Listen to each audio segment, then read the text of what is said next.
नमस्कार साथियों, नजर में हम मिलवा रहे हैं ममता ग्रेवाल से, जो मतलब सोशल मीडिया पे काफ़ी एक्टिव है। फेसबुक, इंस्टाग्राम और जो अन्य यूट्यूब्स, इन पे काफ़ी एक्टिव नज़र आती हैं और अपनी प्रेजेंटेशन देती हैं, जिस कारण इनका एक नाम है वो रेवाड़ी से काफ़ी उठता हुआ नज़र आ रहा है। तो आज हम मुलाकात कर रहे हैं ममता ग्रेवाल से। ममता ग्रेवाल जी, आपका हमारे कार्यक्रम में आने के लिए स्वागत है। धन्यवाद। अब जैसा कि देखते हैं कि आज दिन प्रतिदिन जैसे ही लोगों की रुचि बढ़ती जा रही है सोशल मीडिया के प्रति, तो आपको क्या लगता है कि युवा जिस तरह सोशल मीडिया पे अट्रैक्ट है, क्या इससे देश का भविष्य ठीक रहेगा? ये आज जो छोटा सा बच्चा है 10 साल का, 8 साल का, वो भी पूरी तरह एक्टिव है, तो बच्चों के ग्रोथ में और युवाओं की रुचि में से क्या प्रभाव पड़ सकता है? जी, आजकल ऑनलाइन का ही जमाना है और आपको ऑनलाइन ही मिलेगा, सब कुछ ऑनलाइन होता जा रहा है धीरे धीरे। तो आजकल का जो युवा है वो ऑनलाइन ज्यादा एक्टिव है, बल्कि छोटे बच्चे के हाथ में भी हम फोन दे देते हैं तो वो भी जल्दी जल्दी चलाना सीख जाता है। तो सबसे पहले तो बदलते जमाने के साथ बदलना चाहिए। तो आप अपना पहले इंट्रोडक्शन देना चाहेंगे कि मतलब आपका जो जीवन था, जो बचपन से लेके युवा अवस्था तक पहुंचने का, तो वो जीवन कैसा रहा आपका? मेरी लाइफ बहुत स्ट्रगल पूर्ण रही है। कैसे स्ट्रगल करिए आपने? किस फील्ड क्षेत्र में स्ट्रगल करा कि जो आपको इतना बोर्ड और इतना डिसीजन टेकर बना देता है आज के समय में? मैंने देखा है कि आप हर तरह की एक्टिविटीज में इन्वॉल्व रहती हैं, चाहे वो किसान का मुद्दा हो, चाहे वो मजदूरों के हक की बात हो, और इसके अलावा एक तरह से मीडिया में भी आपकी थोड़ी बहुत अभी रुचि है और सोशल मीडिया पे आप एक्टिव हैं ही। तो इन तमाम विषयों को लेके आप कैसे अपने आप को मेंटेन कर पा रहे हैं कि आपका जो मेन लक्ष्य है वो क्या रहा? पहले तो आप जानना चाहेंगे आपके बचपन से लेके युवाओं के बीच में कि आपका जो एजुकेशन चली वो कैसे चली, और उसके बारे में आप बताइए। जी, मैं आपको शुरू से बताती हूँ। शुरू में तो जैसे हम स्कूल में पढ़ते थे, सरकारी स्कूल में हुई है मेरी 12th तक, जितनी भी एजुकेशन हुई है सरकारी स्कूल में 12th तक हुई। उसके बाद मैंने अपना आहिर कॉलेज में अपनी BA कंप्लीट की है। शुरू में मैं बहुत ही शर्मीली और फुल हेजिटेशन से भरी हुई लड़की थी। भीड़ भाड़ वाले इलाकों में जाना, मतलब भीड़ वाली जगह पे जाना, ऐसे मेरे को बहुत ज्यादा डर लगता था। सीधा घर से अपने स्कूल और स्कूल से सीधा घर, नजर हमेशा नीची। तो इस तरीके से आना जाना हमारा लगा रहता था। फिर उसके बाद 4 बहनें हैं हम घर में और एक भाई है, और जाटों की लड़की हूं मैं। तो जाटों में आपको इतनी खुली छूट मिल गई? नहीं, बिल्कुल नहीं मिली। आके अपने आप को प्रमोट करें, बिल्कुल भी नहीं मिली। महिलाओं का एक तरह से बहुत प्रतिबंध लगाया जाता है। बिल्कुल नहीं मिली, बहुत ही बैकवर्ड इलाके से मैं हूँ, बिल्कुल भी छूट नहीं मिली। 4 बहनें थे तो बचपन में ही रिश्ता तय कर दिया गया था चारों बहनों का, और जो और भी बहनें वो मेरे से काफी बड़ी हैं।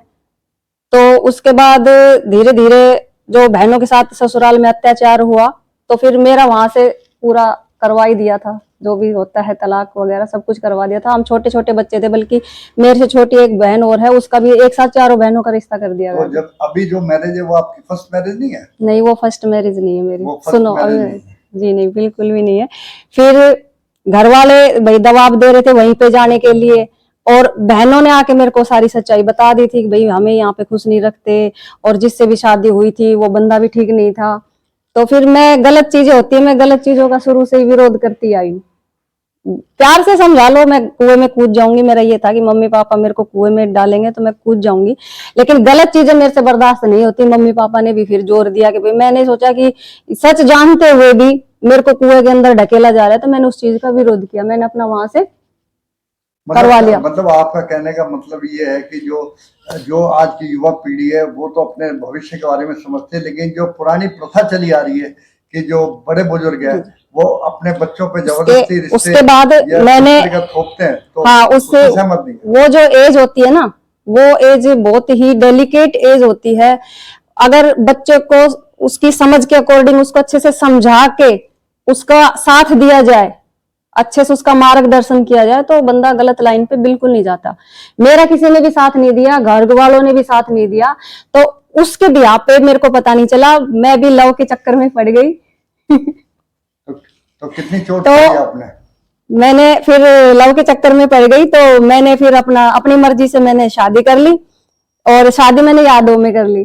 तो उसके बाद फिर बहुत ज्यादा हुआ, गांव में अफरा तफरी मच गई, मारने के लिए मेरे को गुंडे भेज दिए गए गांव वालों से।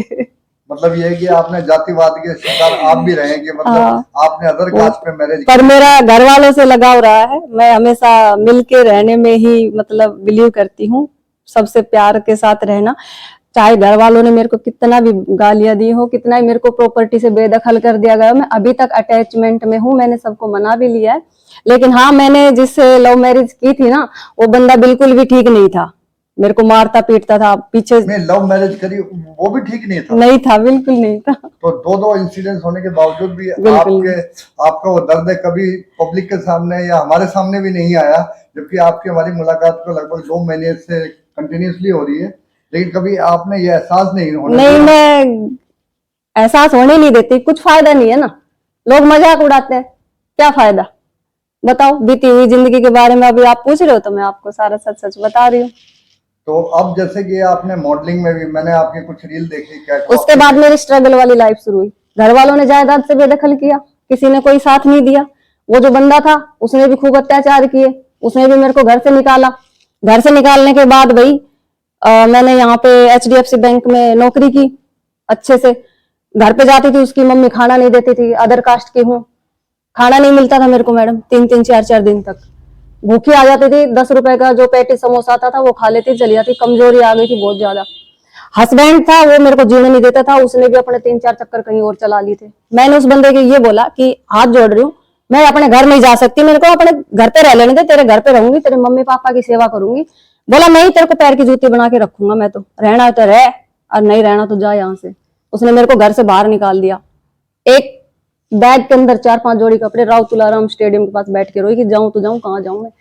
उधर तो जायदाद से बेदखल, उधर तो कोई साथ नहीं दे रहा मायके वाले में, और इधर से इस बंदे ने भी घर से निकाल दिया दूसरी वाली के चक्कर में।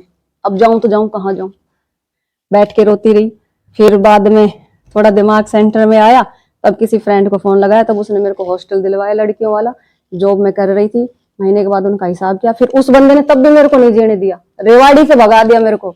रेवाड़ी से भागने के बाद फिर मैं गई रोहतक, जान पहचान वाले एक अंकल है, हॉस्टल में रही। वहां पे मैं नेटवर्क मार्केटिंग वालों के चक्कर में आ गई थी। मैंने नेटवर्क मार्केटिंग की अच्छी टीम बनाई, अच्छा नाम, सब जानते हैं मेरे को नेटवर्क। 12 साल दिए मैंने नेटवर्क मार्केटिंग में। तब जाके मैं पब्लिक डीलिंग के बिजनेस में आई, तब जाके मेरे को लोगों के बारे में पता चला। वहां पे एजुकेशन इतनी अच्छी मिलती है, लेकिन हाँ, मैंने कुछ नहीं कमाया, लेकिन मेरे को लोगों की समझ हो गई। लोगों की समझ हो गई? हाँ, लोगों की समझ हो गई, लोगों को परखना मैं सीख गई धीरे धीरे। फिर उसके बाद जैसे जैसे घर वालों के कांटेक्ट में आई, तो घर वाले वही हैं कि भाई समाज से डरते हैं, मेरे को घर पे नहीं बुलाते, बाहर मेरे पास आके मिल लेते हैं। तो उन्होंने सोचा कि भाई इसकी अब शादी करवा देते हैं, अकेली लड़की है। वहां से मेरा राजीनामा तलाक करवा दिया, अपना रेवाड़ी कोर्ट में बुला करके, वहां से फैसला हो गया, ठीक है। फिर उसके बाद अब मेरी शादी हुई, तो बंदा मिला बहुत ही अच्छा है, ये भी यादवों का ही है, और इसको मेरी सारी हकीकत पता थी। तब इसने मेरे को अपनाया। मैंने सोचा चलो भाई, मैंने दुनिया तो देख ली थी, अकेली लड़की को जीने नहीं देते हैं, दुश्मन मतलब झाड़ झाड़ बैरी हो जाता है अकेली लड़की दिखते ही। मैंने कहा कोई ना कोई तो चाहिए। बंदा नेक था, और मेरे को ये था कि भाई चाहे अमीर गरीब मेरे को कुछ नहीं चाहिए, बंदा मेरे को समझे, एक मॉरल सपोर्ट हो और एक मतलब कलेश करने वाला ना हो, आपका कहने का हाँ बस मुझे समझे अच्छे से, दारू दत्तर ना पीता हो, मार पिटाई ना करता हो, मेरी इज्जत करे अच्छे से, 2 टाइम का खाना दे दे मुझे, मेरी और ज्यादा कोई ख्वाहिश नहीं थी। तो ऐसा ही बंदा है, भक्ति करता है अच्छे से, मेरा मान सम्मान, मेरी मम्मी पापा सबकी रिस्पेक्ट करता है, मेरी बहनों की रिस्पेक्ट करता है, अपनी फैमिली बिल्कुल श्रवण कुमार है, पति मतलब देवता इंसान है, बहुत ज्यादा अमीर नहीं है। जैसे आप रील वगैरह बनाती हैं और या एक मॉडलिंग वगैरह के फील्ड जब मैं रोहतक में थी, तो मैं अपना, हाँ जब मैं रोहतक में थी तो अपना खर्चा पानी निकालने के लिए नेटवर्क मार्केटिंग से तो थोड़ा ही बहुत आ रहा था, उससे रूम का किराया चला जाता था, और बाकी का खर्चा कहाँ से निकालूं। तो प्लान देते देते मेरे को कुछ बंदे ऐसे मिल गए थे मीडिया के, जो मतलब इस लाइन में थे, मॉडलिंग वाली में। तो वो बोले कि मैडम जी हम गाना बना रहे हैं हरियाणवी, आप आ जाओ, आपको अपना खर्चा पानी दे दे। मैंने सोचा चलो कुछ तो खर्चा निकलेगा, इनको भी अपनी कंपनी में ज्वाइन करवा लेना बाद में, कांटेक्ट बनेंगे। तो उस चक्कर में मैंने कुछ हरियाणवी गानों में काम भी किया है, 10-12 गानों में मैंने काम किया है। अच्छा, 10-12 गाँव में आपने एल्बम लाइन में हाँ, किया है मैंने काम। तो अब जैसे लग रहा है कि जैसे मतलब आप यूट्यूब में और या इनमें ज्यादा एक्टिव है, तो इनमें इसलिए एक्टिव हूँ मैं, अपना घर का काम वाम खत्म करने के बाद कुछ जो समय बच जाता है बस अपनी मेमोरी अपनी देखने के लिए, वही मेमोरी रहेगी, अपने याद रहेगा, अपने बना लेती हूँ टाइम पास करने के इसके लिए। अलावा और आप क्या क्या काम करते हैं, मतलब अपनी रोजी रोटी चलाने के लिए? जैसा कि देखा हमने आपके एडवर्टाइजमेंट देखी कि आप रिश्ते वगैरह भी कराते हैं, हाँ तो इस बारे करवाती हूँ में। जी। मैं मैरिज ब्यूरो का मेरा अपना काम है, मैरिज में मैं अपना शादी करवा देती हूँ। कुछ लोग हैं मेरे साथ एक दो और, तो वो अपना जितने भी लोकल की प्रोफाइल होती है और लड़कों के हिसाब से हम देख के वो मैच करवा के शादियां करवा देते हैं। तो आज जैसे कि ये जो शादी ब्याह लव अफेयर के जो मामले होते हैं उसमें बहुत जल्दी डिसीजन ले लेती हैं लड़कियां, बहुत जल्दी ले लेती हैं। जहाँ बात करते हैं हम लव जिहाद की भी बात करते हैं कि मुस्लिम जो कम्युनिटी के जो लड़के होते हैं उनके जो मौला होते हैं, मुस्लिम कम्युनिटी के जो जो ये होते हैं पुजारी जिन्हें कह सकते हैं, मौला होते हैं, वो कहते हैं कि जी हिंदुओं की लड़की को अगर पकड़ोगे और उनसे शादी करोगे मैं तो हक मिलेगा। आजकल की लड़कियों को यही बताऊंगी कि भाई लव वव के चक्कर में ना पड़े, अपने मम्मी पापा को जिससे भी आप लव करते हो उनसे मिलवाओ। अगर वो उस पर खरा उतरता है तो ठीक है, उनसे शादी करो। और मुल्लों के चक्कर में तो बिल्कुल भी ना पड़े, ये लोग बिल्कुल भी विश्वास के लायक तो है ही नहीं। कोई भी कास्ट चल जाएगी लेकिन मुल्लों के चक्कर में बिल्कुल भी ना आए, बिल्कुल भी नहीं। जितने हादसे हुए उनमें 90% से ज्यादा 90 नहीं, 100 के 100% सब ऐसे ही है। होगी। बिल्कुल। तो आगे आपका क्या क्या भविष्य की योजना है कि आप किस मुकाम तक पहुंचना चाहते हैं? मेरे कुछ ड्रीम्स है, मैं अपना खुद का घर बनाना चाहती हूँ। लड़कियों का अपना मकान नहीं होता है, बोलते हैं ससुराल वाले होते हैं, वो कहते हैं कि भाई हमारा मकान है, और गांव में तो मायके में तो लड़कियों का शादी के बाद कुछ होता ही नहीं है। तो मैं मेरा अपना खुद का ड्रीम है कि मैं अपना खुद का एक मकान बनाऊं, मेरी अपनी खुद की एक अलग से पहचान हो और मैं सेल्फ डिपेंड रहूं मरते दम तक। मुझे कभी किसी से कुछ हाथ आगे फैला के मांगने की जरूरत ना पड़े। चलो अभी देखते हैं, आज प्रोग्राम में इतना ही।